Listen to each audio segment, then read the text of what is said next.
வணக்கம்.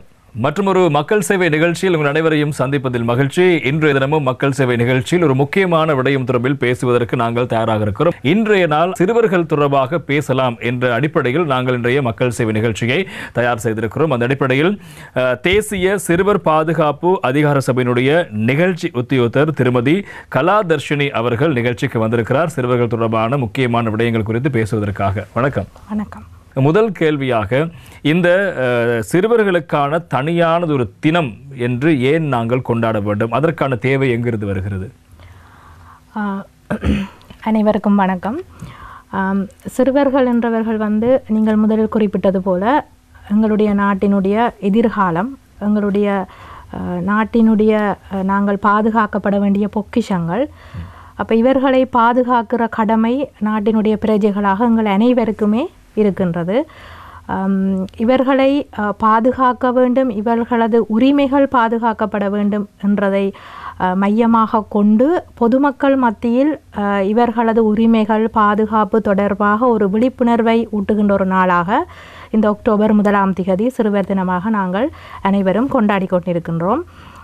இந்த வருடம் பார்த்தோமாக இருந்தால் சகலவற்றையும் விட சிறுவர்கள் முக்கியமானவர்கள், பெறுமதியானவர்கள் என்ற தொனிப்பொருளில் நாங்கள் இந்த சிறுவர் தினத்தை கொண்டாடி கொண்டிருக்கின்றோம். அதற்கு அடுத்தபடியாக இன்னும் ஒரு கேள்வியும் இருக்கிறது. குறிப்பாக இந்த சிறுவர்களின் பாதுகாப்பு தொடர்பாக நாங்கள் பேச வேண்டிய கடப்பாடு இருக்கிறது. அனைவரும் பார்க்கலாம், அவர்கள் தந்தை தாயினுடைய அரவணைப்பில், அதே போல ஆசிரியர்கள் அரவணைப்பில் இருக்கிற என்பதனால் என்ன பாதுகாப்பு, அவர்களுக்கு என்ன பாதுகாப்பு இல்லை என்பது தொடர்பான கேள்வி இருக்கலாம். ஆனால் பாதுகாப்பு தொடர்பாக பேச வேண்டிய ஒரு தேவை இருக்கிறது. ஏன் அந்த தேவை எழுகிறது? சிறுவர் பாதுகாப்பு தொடர்பாக நாங்கள் கதைக்கு முதல் இந்த சிறுவர்கள் என்றால் யார் என்று சொல்லி நாங்கள் பார்த்தோம் என்றால் 18 வயதுக்கு குறைவான நபர், அது ஆணாக இருக்கலாம் பெண்ணாக இருக்கலாம், அவர்கள் சிறுவர்கள் என்று நாங்கள் குறிப்பிடுவோம். இப்போ சிறுவர்களை பார்த்தோம்னா நாங்கள் இன்னும் கொஞ்சம் ஆழமாக இதை வரவிலக்கணப்படுத்தினால் சிறுவர்கள் உடல் ரீதியாக உள ரீதியாகவும் அபிவிருத்தி அடைந்து வருகின்ற ஒரு குழுவாகவும், இவர்கள் ஒரு பெற்றோரோடு வயது ஒருவரோடு அது ஒருத்தரிடம் தங்கி வாழ்கின்ற ஒரு குழுவாகவும் நாங்கள் இந்த சிறுவர்களை வரவிலக்கணப்படுத்தலாம். இவர்களுக்கு சிறுவர்கள் சகல விதமான உடல் உள பாலியல் ரீதியான துஷ்பிரயோகங்கள் அற்று வாழ்வதற்குரிய உரிமைகளை கொண்டவர்கள். இப்போ நாங்கள் அனைவரும் அவர்களுடைய உரிமையை பெற்றுக்கொள்ள வேண்டும், அவர்களை பாதுகாக்க வேண்டும். தற்போது காணப்படுகின்ற சில சமூக நம்பிக்கைகள், பழக்க வழக்கங்கள் சில நேரங்களிலே சிறுவர்களை அச்சுறுத்தலுக்குள்ளாகின்ற தன்மை, வன்முறைக்குள்ளாக்குகின்ற தன்மை களை நாங்கள் காணக்கூடியதாக இருக்கின்றது. ஆகவே நாங்கள் காலத்துக்கு காலம் மாறி வருகின்ற இந்த சூழலை, காலத்துக்கு காலம் பிள்ளைகளுடைய தேவைகள், அதாவது நாட்டினுடைய தேவைகள் மாறி வருகின்ற சூழலில் சிறுவர்களுக்கு எதிரான இந்த வன்முறைகளும் மாற்றம் பெற்று ஒவ்வொரு காலகட்டத்தில் ஒவ்வொரு வடிவத்தை பெற்று வந்திருக்கிறதை காணலாம். ஆகவே இந்த சமூகத்தினூடாகவும் எங்களோட பழக்க வழக்கங்களின் ஊடாகவும் இந்த சிறுவர்கள் வன்முறைகளுக்கு உள்ளாகின்ற சந்தர்ப்பங்கள் இலங்கையில் கொஞ்சம் அதிகமாக இருப்பதை காணக்கூடியதாக இருக்கின்றது. நீங்கள் இப்போது கூறினீர்கள் இந்த சமூக பழக்க வழக்கங்கள் அல்லது இந்த நம்பிக்கைகள் தொடர்பான விடயம் பற்றி பேசினீர்கள். எனவே அவ்வாறான பழக்க வழக்கங்கள் அல்லது மூட நம்பிக்கைகள் அல்லது பல நம்பிக்கைகள் காரணமாக சிறுவர்கள் பாதிக்கப்படுகின்ற சந்தர்ப்பங்கள் எவை, அதை பற்றி எங்களுக்கு சொல்ல முடியுமா? முதலாவது சந்தர்ப்பம் என்று பார்த்தோம் என்று சொல்லி சொன்னால், உடல் தண்டனை நாங்கள் உதாரணமாக எடுத்துக்கொண்டோம் என்று சொல்லி சொன்னால், நாங்கள் ஏன் பிள்ளைகளை தண்டிக்கின்றோம் என்ற கருத்தை என்ற கேள்வியை நாங்கள் முன்வைத்தால் பெற்றோரிடம், பெற்றோர்கள் கூறுவார்கள், நாங்கள் அன்பால், பெற்றோர்களாக இருக்கலாம், யாராவது வயது மூத்தவராக இருக்கலாம், நாங்கள் அவர்களை திருத்துவதற்காக அன்பால் தான் நாங்கள் அவர்களை அடித்தோம் என்று சொல்கின்றது. உடல் தண்டனையை கொடுக்கிறதுக்கு நாங்கள் ஒரு காரணத்தை வைத்து அதை நியாயபூர்வமாக நாங்கள் அதை செய்து கொண்டு வருகின்றோம். அது தண்டனைக்குரிய குற்றம் என்று தெரிந்திருந்தாலும் கூட நாங்கள் பிள்ளைகள் அன்பால் தான் நாங்கள் அதை செய்கிறோம், பிள்ளைகளை திருத்துவதற்காகத்தான் செய்கின்றோம் என்ற மனநிலை பொதுவாக எல்லோரிடமும் காணப்படுகின்ற ஒரு மனநிலை, அது பேசப்படுகின்ற ஒரு மனநிலையாக காணப்படுகின்றது. ஆனால் நாங்கள் பார்த்தோம்னா, நாங்கள் கற்பனை செய்து பார்த்தால் ஒரு பிள்ளையை அடிக்கிற சந்தர்ப்பங்கள் அல்லது நாங்கள் நேரிலேயே அந்த சந்தர்ப்பத்தை கண்டால் பார்த்தோம்னால் அதிலேயே அன்பை விட கோபம், ஆத்திரம் போன்ற உணர்வுகள் வலுப்பெற்றதன் சந்தர்ப்பத்தால் தான் அப்படியான நிலைமைகள் ஏற்படுறதுக்கான வாய்ப்புகள் இருக்கின்றது. அதாவது வந்து இப்போ எங்களிடம் தங்கி வாழ்கின்ற வயது மூத்த ஒருவரிடம் தங்கி வாழ்கின்ற பிள்ளை வலு குறைந்த பிள்ளையிடம் வலுமிக்க ஒரு ஆள் நாங்கள் எங்களுடைய வலுவை அவருக்கு பிரயோகித்து நாங்கள் அவரை துஷ்பிரயோகத்துக்கு உடல் தண்டனைக்கு உள்ளாகுகின்றோம். இப்போ எங்களுடைய எதிர்பார்ப்பு சில நேரம் நல்ல எதிர்பார்ப்பாக இருக்கலாம், தண்டனை வழங்குவது, உடல் ரீதியாக தண்டனை வழங்குவது. ஆனால் நாங்கள் அந்த எதிர்பார்ப்பை விட மறைமுகமான தாக்கங்கள், அதாவது எதிர்மறையான தாக்கங்களைத்தான் நாங்கள் எதிர்கொள்ளக்கூடியதாக இருக்கும். இந்த சிறுவர்களுக்கு எதிரான நாங்கள் அந்த உடல் தண்டனை எந்த வன்முறையிலையுமே அவங்களுக்கு எதிர்மறையான தாக்கங்கள் நிறையவே இருக்குன்னு அந்த உடல் தண்டனையை பொறுத்த மட்டும் உதாரணமாக எடுத்துக்கொண்ட உடல் தண்டனையை பொறுத்தவரை நாங்கள் அதை நியாயம் கற்பித்து கொண்டிருக்கணும், நாங்கள் அதை அவர்கள் திருத்துவதற்காக அன்பால் தான் செய்கின்றோம் என்று. ஆனால் அதால் வரக்கூடிய எதிர்மறையான விளைவுகள் மிக ஆழமான, அதாவது பிள்ளையினுடைய ஆளுமையை செல்வாக்கு செலுத்துகின்ற பிள்ளையை பயம் கொண்ட ஒரு ஆளுமையாக, பதட்டம் கொண்ட ஒரு ஆளுமையாக, சமூக விரோத செயல்களை தூண்டுகின்ற ஒரு ஆளுமையாக பிள்ளைகளை உருவாக்கக்கூடிய தன்மையை இந்த உடல் தண்டனையின் மூலம் நாங்கள் எதிர்பார்க்கலாம். அதே நேரம் இந்த பிள்ளை வந்து இப்போ சில வேளை பிள்ளைக்கு தண்டனை வழங்குகிறாள் ஒரு பெற்றோராக இருக்கலாம், சில வேளை அவர் விரும்பின ஒரு ஆசிரியராக இருக்கலாம். எதுவாக இருந்தாலும் பிள்ளை வந்து எப்பயுமே ஒரு வயது மூத்தோராளிட்ட கற்றுக்கொள்கின்ற அனுபவத்தின் மூலமாக கற்றுக்கொள்கின்ற ஒரு முறையைத்தான் பிள்ளை எப்பயுமே பார்த்து கொண்டிருக்கும்.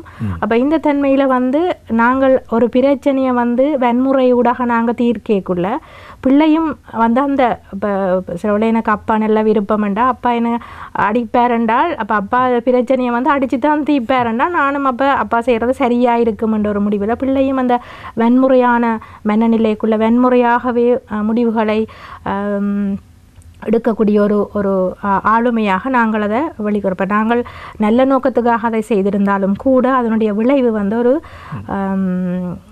பாரதூரமான விளைவாக இருக்கிறதுக்கு வாய்ப்பு இருக்கும் ஒரு பிள்ளைகளுடைய வாழ்க்கையிலே. அப்போ நாங்கள் இதுக்கு மாற்று வழிகளை பற்றி கொஞ்சம் யோசிக்க வேண்டும். தண்டனைகளை வழங்குவது, உடல் தண்டனைகளை வழங்குவதற்கு பதிலாக ஒரு பிள்ளை இப்போது குழப்பம் செய்கிறது, எங்களால் அதை கண்ட்ரோல் பண்ணவே முடியவில்லை என்று சொல்கின்ற போது இப்போ உடல் தண்டனை என்பது உண்மையும் கூடாத விடயம். அப்படி என்றால் அந்த பிள்ளையை நாங்கள் எப்படி அதனை பராமரிப்பது, எப்படி அந்த பிள்ளைக்கு அதனை சொல்லிக் கொடுப்பது, அதற்கான வழிமுறைகள் அதைத்தான் மாற்று வழிகள் என்று சொல்லி நாங்கள் பார்க்கக்குள்ள வந்து நாங்கள் பிள்ளைகளை வந்து நாங்கள் முதல் பிள்ளைகளுக்கு முன்னுதாரணமாக இருக்க வேண்டும். அது வந்து எப்பயுமே பிள்ளைகள் எங்களை பின்பற்றி எங்களை பார்த்து தான் வளர்வர்களாக இருக்கிறார்கள். அப்போ நாங்கள் முதல் அவர்களுக்கு முன்னுதாரணமான ஒருவராக நாங்கள் அவர்களுக்கு வழிகாட்ட வேண்டிய தேவை இருக்கிறது, முதலாவது விடயம்.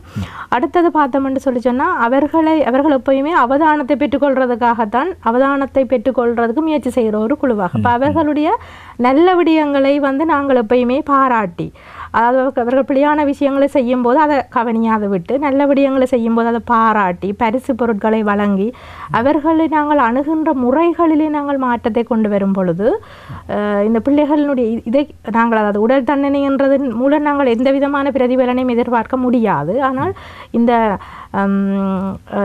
நாங்கள் அவர்களை இந்த வேறு முறையில் பாராட்டல், பரிசுகளை வழங்குதல், அன்பாக பேசுதல், அவர்களுக்குரிய அந்த கவனத்தை வழங்குதல் போன்ற விடயங்களின் மூலம் நாங்கள் அவர்களை சரியான வழிக்கு கொண்டு வரக்கூடிய தன்மை காணப்படுகின்றது.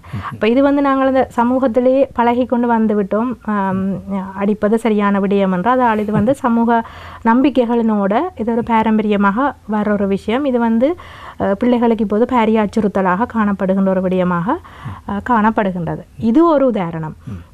இன்னும் ஒரு உதாரணம் ஒன்று கதைக்கலாம்னு நான் விரும்புகிறேன். நாங்கள் ஆண் பிள்ளைகளையும் பெண் பிள்ளைகளையும் வளர்க்கிற முறைகளில் வந்து வித்தியாசம் இருக்குது. இப்போ ஆண் பிள்ளைகளை நாங்கள் வளர்க்கக்குள்ளே வந்து சின்ன விளையாடைக்குள்ளேயே நாங்கள் அவங்களுக்கு பரிசு பொருட்கள் வாங்கி கொடுக்க, அவங்களுக்கு கார் வாங்கி கொடுப்போம், துப்பாக்கி வாங்கி கொடுப்போம், அப்படி தான் நாங்கள் வாங்கி கொடுப்போம். பொம்பளை பிள்ளைகளை பார்த்தோம்னா சமைக்கிற சாமான், பொம்மை போன்றதான் வாங்கி கொடுப்போம். அப்போ நாங்கள் அதிலேயே வந்து அந்த பிள்ளைய சின்னலையே அந்த உணர்வு பூர்வமாக நாங்கள் வேறுபடுத்தி அடையாளம் கண்டு அந்த பிள்ளையை வளர்க்க முயற்சி கேட்க. இப்போ ஆண் பிள்ளைகள் எல்லாம் அழுதால் எனக்கு கேள்விப்பட்டிருப்பீங்களா, ஆம்பளை பிள்ளையை அழக்கூடாது, ஆம்பளை பிள்ளை கண்கலங்கக்கூடாது, எதையும் தாங்க வேண்டும் என்ற மாதிரியான கருத்துக்கள் எங்கட சமூகங்களில் இருக்குது.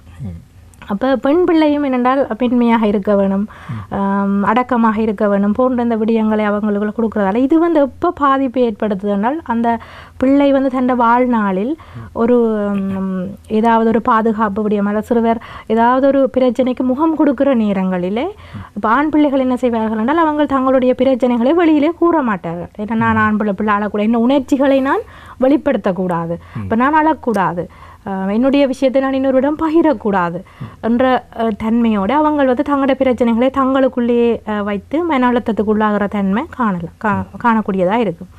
அதே மாதிரி பெண்களும் பார்த்தோம்னு சொல்லிச்சுன்னா பொம்பளை பிள்ளைகளும் பெண் சிறுமிகளும் இப்படியான ஒரு பிரச்சனைகளுக்கு ஏதாவது ஒரு பிரச்சனைகள் முகம் கொடுத்தா பதட்டம், பயம், தான் களங்கமாகி விட்டேன், தான் தவறு செய்து விட்டேன் போன்ற அந்த பல்வேறான உணர்ச்சி போராட்டங்களோடு அந்த பிரச்சனையை முகம் கொடுக்குற தன்மை காணலாம். ஆகவே அந்த சில விஷயங்கள் நாங்கள் சமூகத்தினூடாக நாங்கள் கொடுக்குற விஷயங்களால் கூட பிள்ளைகள் வந்து தங்களுடைய அந்த பிரச்சனைகளுக்கு முகம் கொடுக்குற தன்மைகளிலே வந்து பெரிய சவாலை எதிர்கொள்கிற தன்மையும் காணப்படுகின்றது.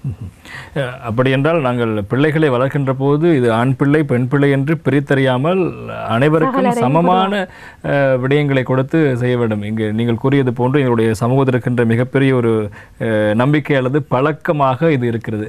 அது அப்படி இருக்கக்கூடாது. எனவே நீங்கள் காரை வாங்கி கொடுத்தால் நீங்கள் பெண் பிள்ளைக்கும் வாங்கி கொடுங்கள், தைரியம் சொன்னால் பெண் பிள்ளைக்கும் தைரியம் சொல்லுங்கள், நீயும் அழாது, நீ இந்த விடயத்தை கையாள் என்பதாக கூற வேண்டும் என்பதாக சொல்லப்படுகிறது. அதே நேரம் இன்னொரு விஷயம், ஆம்பளை பிள்ளை என்றாலும் அவருக்கு நாங்கள் இடம் கொடுக்கணும், அவர்கிட்ட உணர்ச்சியை வெளியில் கொண்டாடுறதுக்கு, அவருக்கு அழுகிறதுக்கு, என்னென்னால் ஒரு உணர்வுபூர்வமான மனிதராக அவருக்கும் தன்னுடைய உணர்வுகளை வெளிப்படுத்துறதுக்கு அப்போ நாங்கள் அழக்கூடாது. அப்படி அவங்களுடைய அந்த உணர்வுகளை அடக்கிறதுனால என்ன என்ன என்ன நிலைமையினால் அவங்க தங்களுடைய பிரச்சனைகளை வெளிக்காணும். அது வந்து பிறகு காலப்போக்கில் பாரிய விளைவுகளை கொண்டு முடிகிற தன்மையில் தான் முடியும். ஆகவே நாங்கள் அந்த அப்படியான சில பழக்க வழக்கங்கள் சொற்பிரிவுகளை மாற்றுறதுக்கு முயற்சி செய்யணும் எங்களோட குடும்பங்களுக்குள்ளே.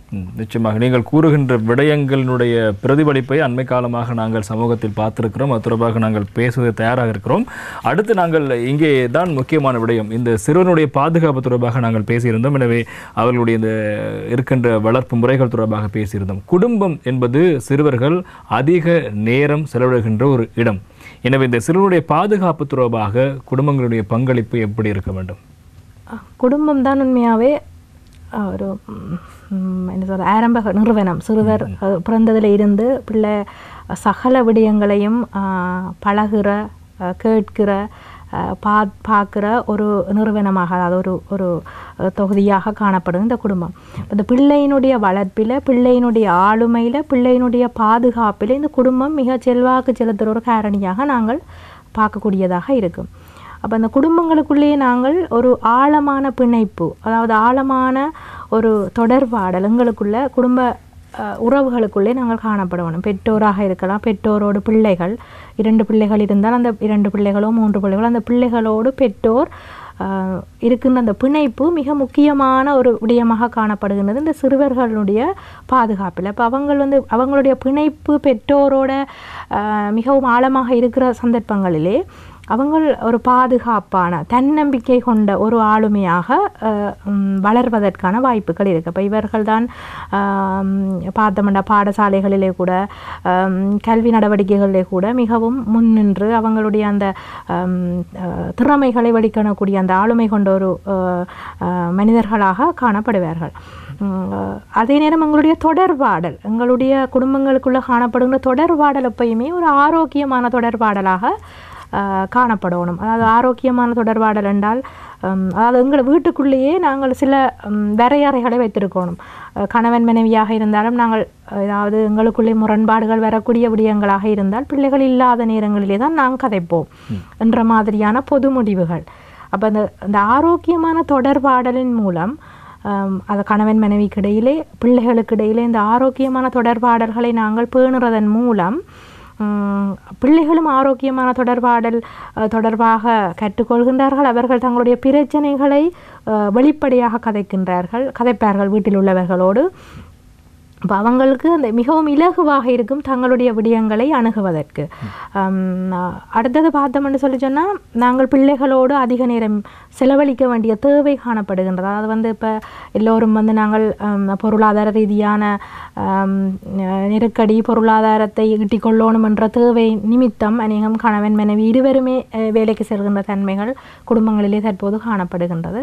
அப்படியாக இருந்தாலும் நாங்கள் அவர்களுக்கு நேரத்தை ஒதுக்கி அவர்களோடு அதிக நேரம் செலவிட வேண்டிய தேவை காணப்படுகின்றது. அவர்களுக்கு அந்த பெற்றோருடைய அந்நியோன்யம் அன்பு அவர்களுக்கு தேவையாக இருக்கின்றது.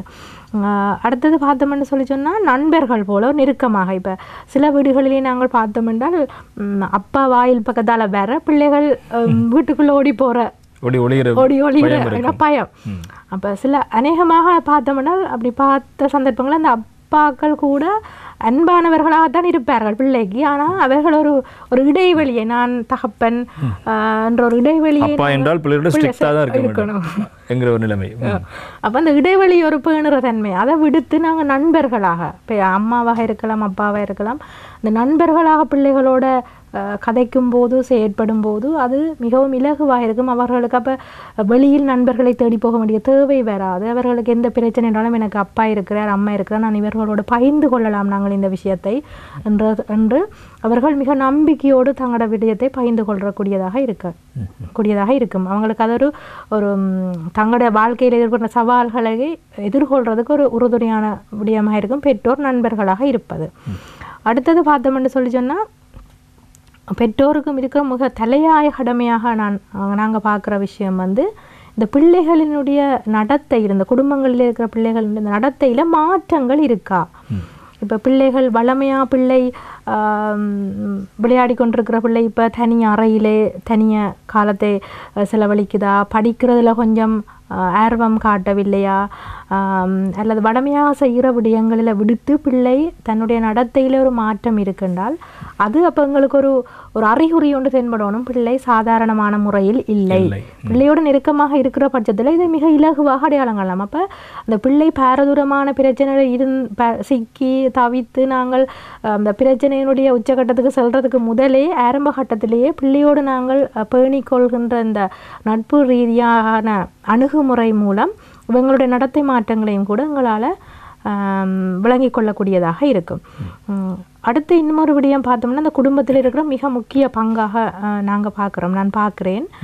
அது வந்து ஒரு சிறுவர் பாதிப்படைந்த ஒரு சிறுவராக இருந்தால், அதாவது ஏதாவது ஒரு துஷ்பிரயோகமாக இருக்கலாம் அல்லது ஏதாவது ஒரு வன்முறைக்குள்ளாகிய சிறுவர்களாக இருக்கலாம், யாராக இருந்தாலும் பாதிப்பு ஏற்படுற பட்சத்தில் இந்த குடும்பம்தான் அந்த பிள்ளையை வந்து குடும்பத்தின் பங்கு மிக முக்கியமான பங்கு அந்த பிள்ளையை சாதாரணமான நிலைக்கு கொண்டு வர்றது. அதாவது வந்து மீள எழுகிற தன்மை, அந்த பிள்ளையில் மீள எழுகின்ற தன்மைக்கு இந்த குடும்பம் வந்து மிக முக்கியமான விடயம். இப்போ சில குடும்பங்களில் நாங்கள் பார்த்தோம்னா அந்த தவறை திரும்ப பிள்ளை மீதே சுமத்தி அந்த பிள்ளையினுடைய மேலே பழி சுமத்துகின்ற ஒரு தன்மை பொதுவாக காணப்படுகின்றது. அது பிள்ளை இல்லை பழி இலகுவாக இருக்கிறபடியால். ஆனால் உண்மையாகவே பார்த்தோம்னா அந்த குடும்பங்களில் அந்த பிள்ளைக்கு இல்லை, என்ன உலகத்திலே என்ன நடந்தாலும் உங்களோடு நாங்கள் இருப்போம், உங்களுடைய இந்த பிரச்சனையில் நான் உங்களோட சேர்ந்து தோள் கொடுப்போம் என்ற இந்த அரவணைப்பு, இந்த நம்பிக்கை பிள்ளைக்கு வந்து தன்னுடைய பிரச்சனையிலிருந்து மீண்டெழுகிறதுக்கு மிகவும் உறுதுணையாக இருக்கும். சிறுவர்கள் அதிக அளவில் தற்கொலை செய்து கொள்கின்ற விடயம், அதிலும் குறிப்பாக சாதாரண பரீட்சையில் ஓயல் பரீட்சையில் சித்தியை அடையவில்லை, எதிர்பார்த்த ரிசல்ட்ஸ் கிடைக்கவில்லை என்று தற்கொலை செய்து கொள்கிறார்கள். தரம் 5 புலமை பரிசில் பரீட்சையில் சித்தி அடையவில்லை என்பதற்காக இப்படியான முடிவு எடுக்கின்ற பிள்ளைகள் இருக்கிறார்கள். ஒரு விடயத்தை தோல்வியை ஏற்றுக்கொண்டு நகர்ந்து செல்ல முடியாத அளவுக்கு பிள்ளைகளுடைய மனநிலை அழுத்தப்படுகிறது. இதற்கு யார் பொறுப்பு கூற வேண்டும், இதனை எப்படி தவிர்த்து கொள்ள வேண்டும், இது தொடர்பாக நீங்கள் விளங்கப்படுத்த வேண்டும். பிள்ளைகளை நாங்கள் வளர்க்கும் போதே பிள்ளைகளுக்கு நீங்கள் தான் எல்லாத்துலேயும் ஃபஸ்ட்டாக வரணும், நீங்கள் தான் பெஸ்ட் என்றதை நாங்கள் சொல்லி வளர்க்குற அதே நேரம் நீங்கள் ஒரு சிறந்த ஒரு ஆள் என்று நாங்கள் அதை சொல்லி அதை நாங்கள் சொல்கிற முறைகளில் அவங்கள அதை ஏற்றுக்கொள்கிற தன்மை காணப்படுங்க. அது வந்து நாங்கள் அவங்களுக்கு அவங்களுடைய அதை வந்து இப்போ பிள்ளைக்கு கல்வி சுமையை நாங்கள் கொடுக்குறோம் என்றால் அந்த பிள்ளை அந்த கல்வி சுமையை ஏற்றுக்கொள்ள தயாராக இருக்குதா, அந்த பிள்ளைக்கு அந்த கல்வியில் ஈடுபாடு இருக்குதா. இப்போ சில பிள்ளைகளுக்கு பார்த்தோம்னு சொல்லி சொன்னால் அவங்களுக்கு கல்வியில் வந்து கல்வி படிக்கிறதுல ஈடுபாடு அளவு அதிகம் காணப்படாது. சில நேரங்களில் அவங்க விளையாட்டு கலை போன்ற துறைகளில் மிகவும் ஆர்வமாக இருப்பாங்க. அப்போ எங்களுக்கு மிகவும் பாரிய பொறுப்பு இருக்குது, பெற்றோராகிய எங்களுக்கு பிள்ளைக்கு என்ன விருப்பம் என்ன விருப்பம் இல்லை, நான் இதில் இவர்களுக்கு அழுத்தம் கொடுப்பது அவ்வளவு சரியாக இருக்குமா. அதாவது வந்து நாங்கள் அவர்கள் உடல் ரீதியாக நாங்கள் முதலே கதைக்கிறோம், உடல் ரீதியாகவும் உள ரீதியாகவும் அவர்கள் வளர்ந்து வருகின்ற ஒரு குழு. அப்போ அவர்களுக்கு அந்த உள ரீதியான அழுத்தத்தை நாங்கள் அளவுக்கு அதிகமாக கொடுக்கும்போது அந்த அழுத்தம் தாங்க முடியாத தன்மைகளில் அதை நான் முதலில் சொன்னது போல தங்களுடைய பிரச்சனைகளை பேசுவதற்கு யாரும் இல்லாத சந்தர்ப்பங்களிலே அவங்க வந்து இப்படியான முடிவுகளுக்கு போகிறதுக்கான சந்தர்ப்பங்கள் காணப்படுகின்றது. அது அப்போ பிள்ளைக்கு அந்த பரீட்சையில் அந்த பிள்ளை ஃபெயில் ஆகினால் அது தோல்வியுற்றால் அந்த பிள்ளைக்கு நாங்கள் எப்பயுமே ஆதரவாக இருக்கணும். குடும்பம் மிக முக்கியமான காரணியாக இருக்கிறதுன்னு குறிப்பிட அந்த குடும்பத்தில் இருக்கிற அங்கத்தவர்கள் அவருக்கு பக்கபலமாக இருக்க வேண்டும். இந்த பரீட்சை இல்லாவிட்டால் என்ன, இன்னொரு கால் பரீட்சையை எழுதி கொள்ளலாம், அல்லது இந்த பரீட்சை இல்லாவிட்டால் உங்களுடைய வாழ்க்கையை கொண்டு செல்றதுக்கு உங்களுக்கு ஒரு தொழில் வாய்ப்பை தேடிக்கொள்றதுக்கு இன்ன மாதிரியான வாய்ப்புகள் எல்லாம் இருக்குது. இப்படியான விடயங்களின் மூலம் நாங்கள் அவங்களை அந்த தோல்வியிலிருந்து மீண்டெழ செய்வதற்கு ஒரு உந்துகோலாக இருக்க வேண்டும். அதாவது பெற்றோர்களாக இருக்கலாம், சமமாக இருக்கலாம், பிள்ளைகள் மீது தங்களுடைய அந்தஸ்தை திணிப்பது அல்லது தங்களுடைய இதுதான் என்னுடைய அந்தஸ்து, இது விட்டால் என்னுடைய மானம் போய்விடும் என்பதாக பிள்ளைகளை அச்சுறுத்துகின்ற விதம் இப்போது காணப்படுகிறது. இதிலிருந்து பெற்றோர் வெளியே வர வேண்டும் அல்லவா? கட்டாயம். அதாவது வந்து அதான் நான் முதல் சொன்னது போல பிள்ளைக்கு என்ன விருப்பம், விருப்பமான ஒரு விஷயத்தை பிள்ளை விரும்பி செய்யும். எவ்வளவு நேரம் என்றாலும் அது விரும்பி செய்யும். வரைதலில் விருப்பம் என்றால் அவங்க விரும்பி அதை செய்வாங்க, நடனத்தில் விருப்பம் என்றால் அதை விரும்பி செய்வாங்க. அப்போ விருப்பம் இல்லாத ஒன்றை நாங்கள் திணிக்கும் போது அவங்களுக்கு அந்த சுமையை வந்து விரும்பி செய்கிறது. விரும்பி கல்வி கற்கிற பிள்ளைகளும் இருப்பார்.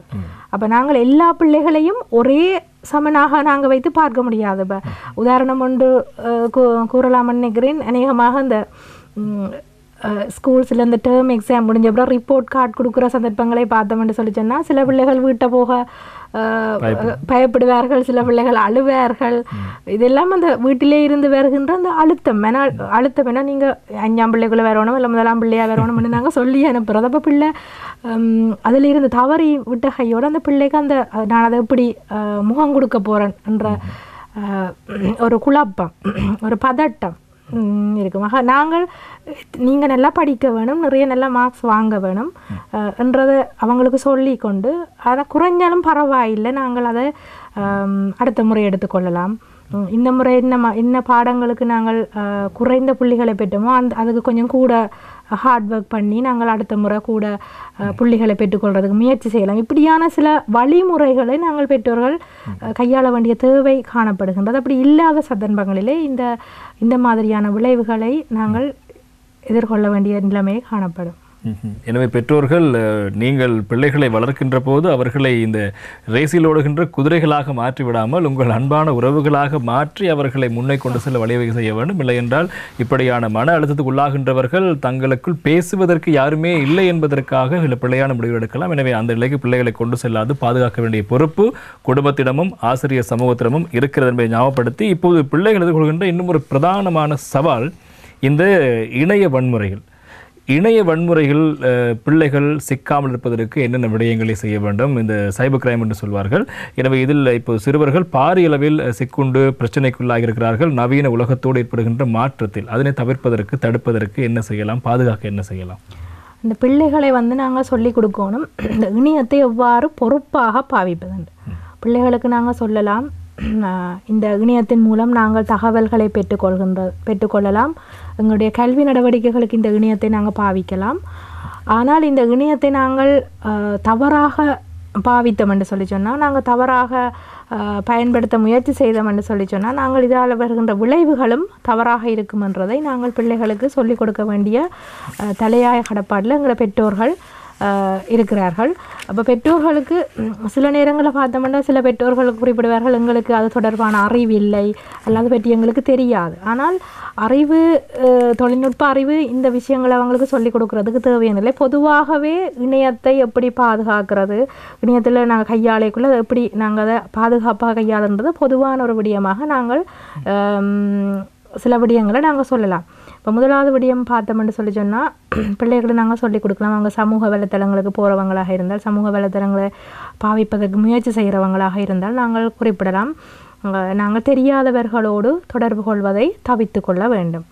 தெரியாதவர்களோடு கதைப்பதை நாங்கள் தவிர்த்து கொள்ள வேண்டும். அவர்களுக்கு எங்களுடைய தனிப்பட்ட விலாசம், எங்களுடைய தொலைபேசி இலக்கம், உங்களுடைய பெயர் போன்றவற்றை, பாடசாலை போன்ற தகவல்களை வழங்குவதை நாங்கள் தவிர்த்து கொள்ள வேண்டும். உங்களுடைய தனிப்பட்ட புகைப்படம் போன்றவற்றை அவர்களோடு தொடர்பு வழங்குவதை நீங்கள் தவிர்த்து கொள்ள வேண்டும். அதில் நாங்கள் அவருக்கு தெளிவாக சொல்ல வேண்டும். இந்த இணையத்தின் மூலமாக உங்களோடு தொடர்பு கொள்கிற நபர் தெரியாத நபராக இருக்கிற பட்சத்தில் அவர் குறிப்பிடுற பெயர் அல்லது அவர் செய்கிறோம் என்று சொல்கிற அந்த தொழில், சில வேளை தொழில் இல்லாமல் அவர் சொல்கிற விடயங்கள் அனைத்துமே உண்மையாக இருப்பதற்கான வாய்ப்புகள் சரியான குறைவு. ஆகவே அதில் வரக்கூடிய அந்த அதாலே உங்களுக்கு பிரச்சனைகள் வரக்கூடிய வாய்ப்புகள் இருக்குது. அதே நேரம் கேமரா முன்னின்று உங்கள் அந்தரங்கமான விடயங்களை நீங்கள் பகிர்வது தடுக்கப்பட வேண்டும் என்று நாங்கள் இந்த முக்கியமான மூல காரணங்கள் சில விடயங்களை நாங்கள் அவர்களுக்கு தெளிவுபடுத்துவதன் மூலம் நாங்கள் இந்த இணையத்தை எவ்வாறு பிள்ளைகளுக்கு பாவிக்கிறதுன்றது சம்பந்தமாக ஒரு வழிகாட்டலை வழங்கலாம் என்று நான் நினைக்கின்றேன். நிச்சயமாக இந்த இணைய குற்றம் என்று சொல்கின்ற போது இது பெண்களுக்கு மாத்திரம் உரித்தான பிரச்சனை அல்ல, பெண் சிறுமிகளுக்கு மாத்திரம் ஒரு பிரச்சனை அல்ல, இது சிறுவர்களும் எதிர்கொள்கின்ற மிக பிரதானமான பிரச்சனையாக இருக்கிறது. அதனை நாங்கள் கவனத்தில் கொள்ள வேண்டும். இதற்கும் நாங்கள் என்ன தீர்வு என்று பார்த்தால் அது பெற்றோர், ஆசிரியர்கள் இவர்களுடைய வழிநடத்தலும் அவர்களுடைய அன்பான வழிகாட்டல்கள் தான் முக்கியமான காரணமாக இருப்போகிறது. காரணம், இந்த காலப்பகுதி என்பது இந்த இணையவழி கற்றல் என்பது அதிகரித்திருப்பதனால் அந்த இணையவழி கற்றலுக்கு பிறகு அவர்கள் அந்த இணையத்தில் இருக்கின்ற போது என்ன செய்கிறார்கள் என்பதை ஆராய வேண்டிய பொறுப்பு நிச்சயமாக இந்த சமூகம் சார்ந்த பெற்றோருக்கும் ஆசிரியர்களுக்கும் இருக்கிறது. இந்த விடயங்கள் எல்லாம் ஒருபுறம் இருக்க, நாங்கள் இன்னும் ஒரு முக்கியமான விடயம், இப்போது தேசிய சிறுவர் பாதுகாப்பு அதிகார சபை இது சிறுவர்கள் சார்ந்து பல்வேறு முக்கியமான விடயங்களை முன்னெடுத்து வருகிறது. எனவே அவர்கள் நீங்கள் ஒரு நிறுவனமாக சிறுவர்களுக்கு சேவை செய்கின்ற நிறுவனமாக இருந்து கொண்டு அவர்களுடைய பாதுகாப்பு தொடர்பான என்னென்ன விடயங்களை செய்கிறீர்கள், எப்படியான விடயங்கள் இப்போது மேற்கொள்ளப்படுகிறது? தேசிய சிறுவர் பாதுகாப்பு அதிகார சபை பார்த்தோம்னு சொல்லி சொன்னால், தேசிய சிறுவர் பாதுகாப்பு அதிகார சபை 1998ஆம் ஆண்டு 50ஆம் இலக்க சட்டத்தின் மூலம் உருவாக்கப்பட்ட ஒரு அரச நிறுவனம். இப்போ எங்களுடைய நோக்கத்தை பற்றி பார்த்தோம்னா, சிறுவர் துஷ்பிரயோகத்தை தடுத்தல், அத்தகைய துஷ்பிரயோகத்துக்கு இலக்காகின சிறுவர்களுக்கு சிகிச்சை அளிப்பது தொடர்பாக தேசிய கொள்கைகளை வகுத்தல், அதே நேரம் சிறுவர் துஷ்பிரயோகத்துக்கு எதிரான நடவடிக்கைகளை ஒருங்கிணைத்தல், கண்காணித்தல் போன்ற நடவடிக்கைகளை ஒரு முக்கிய நோக்கமாக கொண்டு உருவாக்கப்பட்ட ஒரு நிறுவனமாக தேசிய சிறுவர் பாதுகாப்பு அதிகார சபையை கொள்ளலாம். அதேபோல் இன்னும் ஒரு விடயம், உங்களுடைய நிறுவனத்தினுடைய நோக்கத்துக்கு அடிப்படையில் நீங்கள் செய்கின்ற பணிகள், எப்படியான விடயங்களை நாடு முழுவதும் முன்னெடுக்கிறீர்கள்? நாங்கள் பல விடயங்களை பேசின, சிறுவர்களுக்கு இருக்கின்ற குடும்பத்தில் இருக்கின்ற பிரச்சனை அல்லது அதற்கு வெளியில் இருக்கின்ற பிரச்சனை, இணைய வன்முறை என்று சமூகத்தில் பல சவால்களை அவர்கள் முன்கொடுத்து வருகிறார்கள். இதெல்லாம் தடுப்பதற்கான எப்படியான பணிகளை செய்து வருகிறார்கள்? எப்படியான விடயங்கள், திட்டங்கள் மேற்கொள்ளப்படுகிறது? தேசிய சிறுவர் பாதுகாப்பு அதிகார சபையினுடைய நோக்கத்துக்கு அமைவாக, அதாவது சிறுவர் துஷ்பிரயோகத்தை தடுப்பது தொடர்பாக, அதாவது தடை செய்வது தொடர்பாக அரசுக்கு மதியுரை வழங்குறது ஒரு பிரதான கடமையாக தேசிய சிறுவர் பாதுகாப்பு அதிகார சபையினுடைய பணியாக இருக்கின்றது. அதே நேரம் தேசிய கொள்கைகள் வழங்குறதிலே அரசுக்கு ஆலோசனை வழங்குதல், சிறுவர்கள் துஷ்பிரயோகமாவதை தடுப்பது தொடர்பான விழிப்புணர்வு நடவடிக்கைகளை மேற்கொள்ளல்,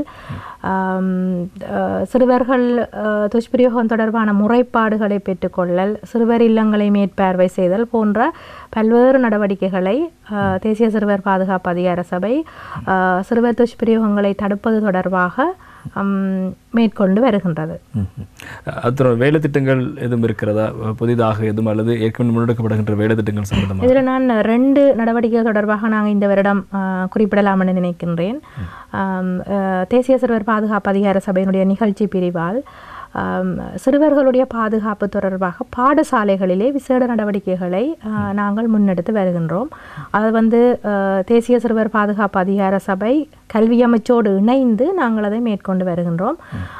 அது வந்து 2011ஆம் ஆண்டு 17ஆம் இலக்க சுற்று நிருபம், அதாவது கல்வி அமைச்சனுடைய சுற்று நிருபத்தின் ஊடாக இந்த பாடசாலைகளிலே சிறுவர் பாதுகாப்பு என்று சொல்லி ஒரு குழு, சுரைக்கும் பவ என்று சிங்கள மொழியில் அழைப்பார்கள், ஒரு குழுவை உருவாக்கி அந்த குழுவின் ஊடாக பாடசாலை மட்டங்களிலே காணப்படுகின்ற பிரச்சனைகள், அது நேரம் சில விடயங்கள் வந்து பிள்ளைகள் வீட்டிலிருந்தும் கூட வீட்டில் ஏற்படுகின்ற அந்த பிரச்சனைகளை அடையாளம் காண்றதுக்கு ஒரு முறையலாக இந்த சிறுவர் பாதுகாப்பு குழுக்களை உருவாக்குன நடவடிக்கைகள் கல்வி அமைச்சோடு இணைந்து தொடர்ச்சியாக மேற்கொண்டு வந்திருந்தது தேசிய சிறுவர் பாதுகாப்பு அதிகார சபையினுடைய பிரதேச மற்றும் மாவட்ட உத்தியோகத்தர்களால். அதன் பிரகாரம் அதாவது இந்த குழுவை பற்றி நாங்கள் பார்த்தோம்னு சொல்லி சொன்னால், இந்த குழுவில் வந்து சிறுவர்கள், வந்து பாடசாலை மாணவர்கள் அல்லது மாணவிகள் தான் இந்த குழுவில் அங்கம் வகிப்பவர்கள், தலைவர் பொருளாளர் செயலாளர் என்ற அந்த நிலைமைகளில் அதே நேரம் பெற்றோர் மற்றது ஆசிரியர்கள் இணைந்த ஒரு குழுவாக இந்த குழு பாடசாலை மட்டங்களில் செயற்பட்டு எதிர்பார்ப்பு என்னென்னு சொன்னால், அந்த சிறுவர் பாதுகாப்பு தொடர்பான விடயங்கள், சிறுவர்களுக்கு அச்சுறுத்தலான காரணிகள் தொடர்பாக கலந்துரையாடப்பட வேண்டும். இந்த விடயங்கள் வந்து கலந்துரையாடாத வரையிலும் கலந்துரையாடாமல் விடுற காரணத்தால் தான் சில நேரங்களில் சில பிரச்சனைகளுக்கான முடிவுகளையும் நம்மால் எடுக்க முடியாமல் இருக்கும். நடைமுறையில் இருக்கின்றது. கிட்டத்தட்ட 2012ஆம் ஆண்டிலிருந்து இது வந்து தொடர்ச்சியாக சிறுவர் பாதுகாப்பு குழுக்கள் தேசிய சிறுவர் பாதுகாப்பு அதிகார சபையும் கல்வி அமைச்சும் இணைந்து தொடர்ச்சியாக நடைமுறையில் இருக்கின்றது. பட் இந்த வருடம் நாங்கள் அதுக்கு ஒரு புதிய வடிவத்தை கொடுத்தோம். அது வந்து ஏற்கனவே இது வந்து மாவட்ட மட்டத்தில் அல்லது பிரதேச மட்டத்தில் பிரதேச சிறுவர் பாதுகாப்பு உத்தியோகத்தரும் அந்த பாடசாலை அதிபர்களும் இணைந்து இந்த நடவடிக்கையை மேற்கொண்டிருந்தார்கள். இதில் உண்மையாகவே பார்த்தோம்னு சொன்னால் ஒரு காத்திரமான பங்களிப்பை பாடசாலை அதிபர்கள் வழங்கியிருந்தார்கள். அதை நான் இதில் நினைவு கூற வேண்டும். ஏனென்றால் பாடசாலைகளில் எங்களுக்கு தெரியும், மிகவும் நேரங்கள் பெற்றுக்கொள்வது கடினம் அவர்களுடைய அந்த கால அட்டவணைகளோடு. ஆனால் அப்படி இருந்தும் பாடசாலை அதிபர்களுடைய ஒத்துழைப்பு எங்களுக்கு கிடைத்திருந்தது. இந்த வருடம் வந்து இந்த நடவடிக்கைகளை நாங்கள் கொஞ்சம் இன்னும் புதிய முகத்தோடு, புதிய உத்வேகத்தோடு கல்வி அமைச்சோடு இணைந்து இந்த தேசிய சிறுவர் பாதுகாப்பு அதிகார சபை உத்தியோகத்தர்களும் இணைந்து இந்த பாடசாலை சிறுவர் குழுக்களை வந்து ஒரு தர நியமங்களுக்கு உட்படுத்தி சிறுவர் நேயமிக்க பாடசாலைகளை உருவாக்குவது என்ற ஒரு நோக்கோடு நாங்கள் பாடசாலை மட்டங்களிலே இந்த நடவடிக்கைகளை தற்போது இந்த வருடம் ஆரம்பித்திருக்கிறோம். அப்போ இந்த வருடம் இந்த தர நியமங்கள் அடிப்படையில் இந்த பாடசாலை சிறுவர் பாதுகாப்பு குழுக்களை மீளாய்வு செய்து சிறந்த பாடசாலைகளுக்கு சிறுவர் நியமிக்க சிறந்த பாடசாலைகளுக்கு நாங்கள் கௌரவத்தை வழங்கி அவர்களை ஊக்கப்படுத்துகின்ற ஒரு செயற்பாட்டில் தேசிய சிறுவர் பாதுகாப்பு அதிகார சபை தற்போது ஈடுபட்டு வருகின்றது. நிகழ்நிலையூடாக இதை பார்வையிட்டு கொண்டிருக்கின்ற அதிபர்கள் ஆசிரியர்களுக்கு ஒரு வேண்டுகோள் விடுக்கின்றோம். நிகழ்நிலையினூடாக தற்பொழுது நாங்கள் அந்த பதிவுகளை மேற்கொண்டு வருகின்றோம். நீங்கள் அண்மையில் இருக்கின்ற பிரதேச செயலகத்தில் இருக்கின்ற பிரதேச சிறுவர் பாதுகாப்பு உத்தியோகத்தர் அல்லது மாவட்ட சிறுவர் பாதுகாப்பு உத்தியோகத்தர் அல்லது மாவட்ட உள சமூக உத்தியோகத்தரின் ஊடாக நீங்கள் இந்த பதிவு நடவடிக்கைகளுக்குரிய தகவல்களை பெற்றுக்கொண்டு இந்த பதிவு நடவடிக்கையின் மூலம் அதாவது தர நியமங்களுக்குள்ள அந்த அளவுகோல்களுக்குள்ளே ஒவ்வொரு பாடசாலையிலும் அந்த சிறுவர்களுடைய பாதுகாப்பு சம்பந்தமாக காணப்பட வேண்டிய விடயங்களை அடிப்படையாக கொண்டு நாங்கள் ஆரம்ப கட்டத்தில் இந்த நடவடிக்கையை தற்பொழுது ஆரம்பித்திருக்கின்றோம். அவை நான் அழைப்பு விடுக்கின்றேன். நினைத்து இந்த நிகழ்வை பார்த்து கொண்டிருக்கிற அனைத்து அதிபர்கள், ஆசிரியர்கள் இந்த நடவடிக்கைகள் இணைந்து சிறுவர்களுக்கு ஒரு சிறந்த பாதுகாப்பு மிக்க சூழலை உருவாக்குவதற்கு எங்களோடு இணையுமாறு நான் அழைப்பு விடுக்கின்றேன். அது நீங்கள் கூறுகின்ற அந்த குழுவினூடாக எப்படியான விடயங்கள் கலந்துரையாடப்பட வேண்டும், அது கலந்துரையாடப்பட கிடைக்கின்ற நன்மைகள் எப்படியாக இருக்கும்? பாடசாலைகளுக்குள்ளே தான் அவர்கள் அந்த கூட்டங்களை நடத்த வேண்டும். அதாவது வந்து அந்த சுற்று நிறுவனத்தில் அது தெளிவாக குறிப்பிடப்பட்டது. மாணவர்கள் குழு, பெற்றோர் மற்றும் ஆசிரியர்கள் இணைந்து அவர்கள் பாடசாலைகளுக்குள்ளே பொதுவாக அவர்கள் பார்க்கலாம் என்னென்ன விஷயங்களை நாங்கள் இந்த மாணவர்கள் என்று சொல்கின்ற போது அவர்கள் பாடசாலைகளுக்கு மாத்திரமல்ல சமூகத்துக்கு வருகிறார்கள். எனவே அந்த விடயங்களும் கலந்துரையாடப்படுமா? அது வந்து பாடசாலை அந்த பாடசாலைகளுக்கு உள்ள இருக்கிற விடயங்களாக இருக்கலாம். சில சில நேரங்களிலே பிள்ளைகள் அது வந்து வெளியிலே ஏற்படுகின்ற பிரச்சனைகள் அது அந்த பிள்ளைகளே இந்த குழுவுக்குள் இருக்கிறதுக்கு முக்கிய காரணம் என்று அவர்களுக்கு இலகுவாக தெரியும் இந்த பிரச்சனைகள் தான் இந்த இடங்களிலே இருக்குது. அப்போ நாங்கள் எல்லோரும் கலந்து இந்த பிரச்சனைக்கு என்ன செய்யலாம். இப்போ அப்படி ஒரு கலந்துரையாடலை உருவாக்குவது, பாடசாலை மட்டங்களில் கலந்துரையாடலை உருவாக்குவது, பாடசாலைகளுக்குள்ளேயே இருக்கிற வளங்களை பாவித்து அந்த பிள்ளைகளுக்கு வந்து உகந்த ஒரு சூழலை இந்த பாடசாலை மட்டத்திலே உருவாக்கி கொடுக்கிறதுக்கான ஒரு நடவடிக்கையாக இந்த நடவடிக்கை தொடர்ச்சியாக மேற்கொள்ளப்படுவது. இதுக்கு வந்து அந்தந்த பிரதேசங்களில் இருக்கிற எங்களோட பிரதேச சிறுவர் பாதுகாப்பு உத்தியோகத்தர்கள் தங்களது அனுசரணையை தங்களுடைய உதவிகளை வழங்கி கொண்டிருக்கின்றார்கள் அதிபர்களோடு இணைந்து. அப்போ கலந்துரையாடலின் மூலம் இந்த பிரச்சனைகளாக வந்து பிரச்சனைகள் மட்டும் இல்லை, சில நல்ல சில முடிவுகளோ காத்திரமான முடிவுகள், பாடசாலைக்குள்ளே கொண்டு வரக்கூடிய மாற்றங்கள், இப்படியான விடயங்களை கூட அதிலே கலந்துரையாடி அவர்கள் வந்து அதிலே ஒரு சிறுவர்கள் சம்பந்தமான விடயங்களை தொடர்பாக கருத்தில் கொள்ளுகின்ற ஒரு சிறுவர் பாதுகாப்பு சம்பந்தமான விடயங்களை கருத்தில் கொள்ளுகின்ற ஒரு குழுவாக அந்த குழு பாடசாலையில் இயங்குறதாக காணப்படும். அடுத்தது இன்னொரு நடவடிக்கை ஒன்று இருக்கின்றது. சிறுவர் பாதுகாப்புக்குரிய தேசிய கொள்கை தேசிய சிறுவர் பாதுகாப்பு அதிகார சபையினுடைய வழிகாட்டலில் 2019 ஆண்டு அமைச்சரவை அங்கீகாரம் பெற்று உருவாக்கப்பட்டது. அப்போது இலங்கையில் தற்போது சிறுவர் பாதுகாப்புக்கான ஒரு தேசிய கொள்கை காணப்படுகின்றது.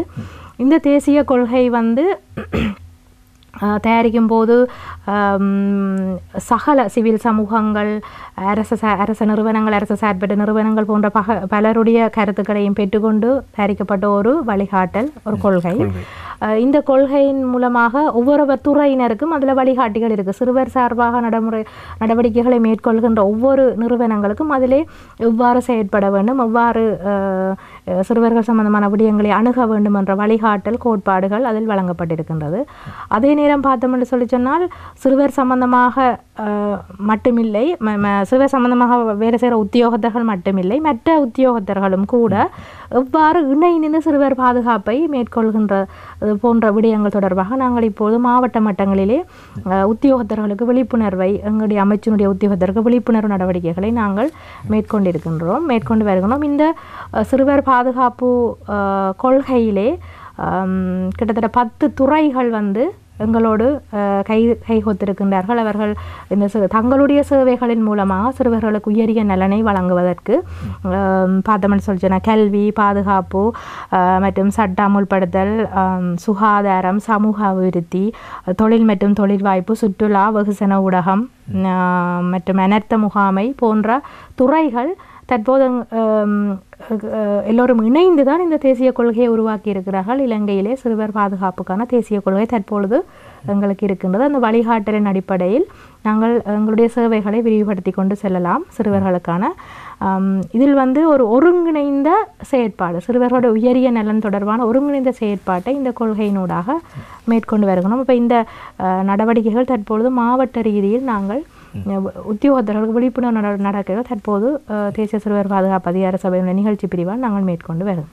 இந்த தேசிய சிறுவர் பாதுகாப்பு அதிகார சபையினுடைய செயற்பாடுகளை, சேவைகளை சம்பந்தப்பட்டவர்கள் பெற்றுக்கொள்வதற்கு எப்படியான வலையமைப்புகளை நாடு முழுவதும் நீங்கள் வைத்திருக்கிறீர்கள்? உங்களுடைய சேவைகளை எப்படி பெற்றுக்கொள்வது? தேசிய சிறுவர் பாதுகாப்பு அதிகார சபை நான் முதலில் குறிப்பிட்டது போல சிறுவர் துஷ்பிரயோகத்தை தடுத்தல் மற்றும் துஷ்பிரயோகத்துக்கு பலியானவர்கள் சிகிச்சை அளித்தல் தொடர்பான தேசிய கொள்கை வகுத்தல் மற்றும் சிறுவருக்கு எதிரான துஷ்பிரயோகம் சம்பந்தமான நடவடிக்கைகளை ஒருங்கிணைத்தல், கண்காணித்தல் போன்ற நோக்கத்தை அடிப்படையாக கொண்டு உருவாக்கப்பட்ட ஒரு நிறுவனம். அப்போ இந்த எங்களுடைய நிறுவனத்தினுடைய தலைமை காரியாலயம் வந்து கொழும்பில் மாதிவெளவில் அமைந்திருக்கின்றது.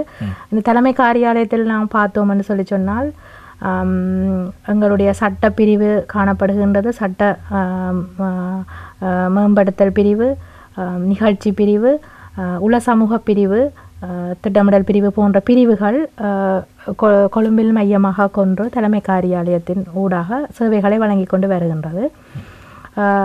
அதோடு பார்த்தோம்னு சொல்லி சொன்னால் நாடளாவிய ரீதியில் தேசிய சிறுவர் பாதுகாப்பு அதிகார சபையினுடைய உத்தியோகத்தர்கள், மாவட்ட சிறுவர் பாதுகாப்பு உத்தியோகத்தர், மாவட்ட உள சமூக உத்தியோகத்தர்கள் மற்றும் பிரதேச சிறுவர் பாதுகாப்பு உத்தியோகத்தர்கள் மாவட்ட ரீதியில் இவர்கள் மாவட்ட காரியாலயங்களை மையப்படுத்தி தங்களுடைய சேவைகளை வழங்கி கொண்டிருக்கின்றார்கள். அப்போது நாடளாவிய ரீதியில் அவர்களை அணுகுவதன் மூலம், மாவட்டங்களில் அணுகுவதன் மூலம் அவர்களுடைய சேவைகளை பொதுமக்கள் பெற்றுக்கொள்ளலாம். அதே மாதிரி பார்த்தோம்னு சொன்னால் பிரதேச செயலகங்களிலேயும் பிரதேச சிறுவர் பாதுகாப்பு உத்தியோகத்தர்கள் தங்களுடைய சேவைகளை வழங்கி கொண்டிருக்கின்றார்கள். அப்போ அவர்களுடைய பிரதேசங்கள் இருக்கின்ற பிரதேச செயலகங்களுக்கு செல்வதன் மூலமாகவும் அவர்களுடைய சேவைகளை பெற்றுக்கொள்ளலாம். அடுத்தது பார்த்தோம்னு சொன்னால் 1929 சிறுவர் முறைப்பாடுகள், சிறுவர்களுக்கு எதிரான வன்முறைகள் தொடர்பான முறைப்பாடை பெற்றுக்கொள்கின்ற தொலைபேசி இலக்கம் தேசிய சிறுவர் பாதுகாப்பு அதிகார சபையினூடாக நடைமுறைப்படுத்தப்பட்டு வருகின்றது. நாடளாவிய ரீதியில் எங்கிருந்தாலும் சிறுவர்களுக்கு எதிரான வன்முறை அல்லது சிறுவர்களை பாதுகாக்கப்பட வேண்டிய தேவைகள் காணப்படுகின்ற பட்சத்தில், அதாவது நடந்ததற்கு பிறகு சொல்வதற்கு முதல் தடுக்கின்ற நடவடிக்கைகளை நாங்கள் மேற்கொள்ள வேண்டிய தேவை காணப்படுகின்றது. அவ்வாறான சந்தர்ப்பங்களில் இந்த 1929 என்ற தொலைபேசி இலக்கத்துக்கு தொலைபேசி அழைப்புகளை மேற்கொண்டு முறைப்பாடுகளை கூறலாம். அது இந்த தொலைபேசி இலக்கத்துக்கு கட்டண அறவீடுகள் இல்லை. அதே நேரம் 3 மொழிகளிலேயுமே இந்த சேவைகளை பெற்றுக்கொள்ளக்கூடிய தன்மையும் காணப்படுகின்றது. ஆகவே நாங்கள் சிறுவர்களும் கூட தங்களுடைய பிரச்சனைகளை அணுகக்கூடிய ஒரு தொலைபேசி இலக்கமாக இந்த இலக்கம் காணப்படுகின்றது. அப்போ நாடளாவிய ரீதியில் சேவைகளை இலகுவில் பெற்றுக்கொள்ளக்கூடிய முறையில் ஒரு முறையியலோடு தேசிய சிறுவர் பாதுகாப்பு அதிகார சபை தற்போது இயங்கிக் கொண்டிருக்கின்றது. இன்றைய தினம் தேசிய சிறுவர் பாதுகாப்பு அதிகார சபையினுடைய நிகழ்ச்சி உத்தியோகத்தர் திருமதி கலாதர்ஷினி அவர்கள் வருகை தந்து பல முக்கியமான விடயங்கள் தொடர்பில் எங்களுக்கு விளக்கப்படுத்தியிருக்கிறார். எனவே வசந்தம் டிவியினுடைய மக்கள் சேவை நிகழ்ச்சி சார்பாக அவருக்கு எங்களுடைய நன்றிகளை தெரிவித்துக் கொள்கின்றோம். நன்றி. வசந்தன் டிவிக்கும் வாய்ப்பளித்ததற்காக தேசிய சிறுவர் பாதுகாப்பு அதிகார சபையின் சார்பில் நான் என்னுடைய நன்றியை தெரிவித்துக் கொள்கின்றேன். அதே நேரம் இன்று சிறுவர் தினத்தை கொண்டாடி கொண்டிருக்கின்ற இலங்கையில் உள்ள அனைத்து சிறுவர்களுக்கும் எங்களுடைய சிறுவர் தின வாழ்த்துக்களையும் தெரிவித்துக் கொள்கின்றேன். நன்றி. ஆமாம், இதே போல இன்னும் ஒரு முக்கியமான விடயத்தோடு மக்கள் சேவை நிகழ்ச்சியில் சந்திக்கும் வரை விடைபெறும் நான் உங்கள் பிரசன்னா. வணக்கம்.